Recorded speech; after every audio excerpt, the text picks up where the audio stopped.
methods within our bigger projects or projects which involve some sort of intervention or some sort of involvement by ourselves, or when we enter a system which is not art system or whatever, is most of the time similar. So we tried some years ago, like 2007, for opera calling, we tried to define that, and we were really interested in the term of hacking at that moment. The question was, can hacking become some sort of artistic practice? And we tried to define hacking as something which needs like 3 steps for us. 3 points are appropriation, manipulation, and feedback. So, and we are still like, in the most of the projects, we are still like trapped in there. So in the first, with the first thing, the appropriation, we always understood that we work within systems. So we have like this systemic view on things, a systemic view on the opera. So you have like this, an interesting question, you have this opera, you have the internet. They feel like to be the total opposite. The internet is kind of copy and paste culture, it's kind of free, easy access. You have the opera where you physically need to go there, you need to have money to be part of it.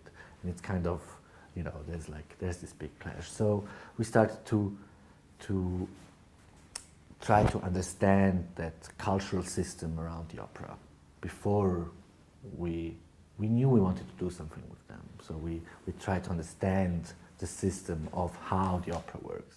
Mit Hilfe eines Telefoncomputers und Zufallsgenerators wählt die Künstlergruppe Bitnik Telefonabonnenten im Raum Zürich an.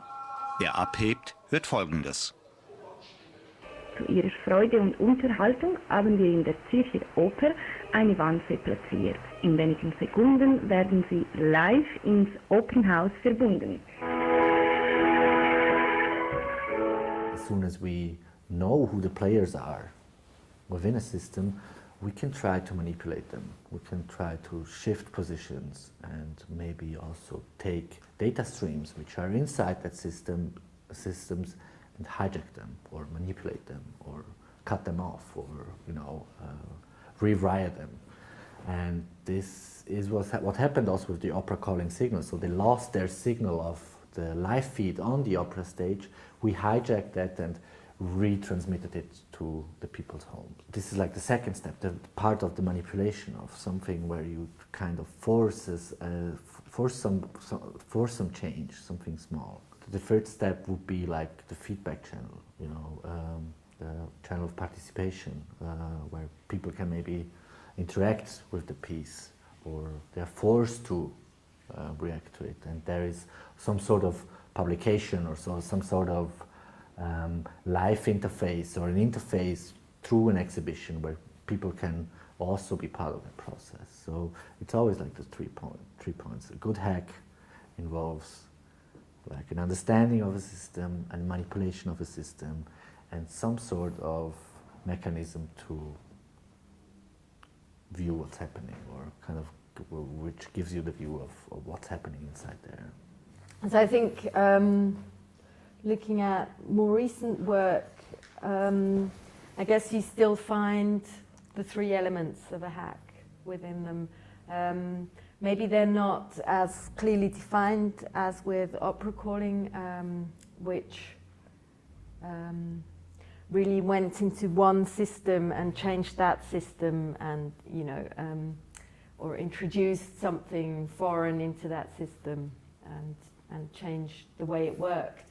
With Random Darknet Shop, it was a certain appropriation of darknet shops through a shopping bot. In a sense, the shopping bot is also an introduction into these markets that is not usually there. It sort of changes the way, or it works differently within a market than humans would. And we, of course, got the feedback through the items that came out of the markets that were bought by the Random Darknet Shopper. But at the same time, like the Random Darknet Shopper, it provokes a situation. So we try to produce uncontrollable situations, and this is also inscribed there. So the hack might be that the whole concept of the random darknet chopper was basically the idea that you have like an artificial intelligence or a bot which might buy something which is kind of controversial, not in your control, by itself, by having its own money, by being an autark entity, by behaving by itself, and at the same time provoking a situation that it could be arrested by the police as a physical thing.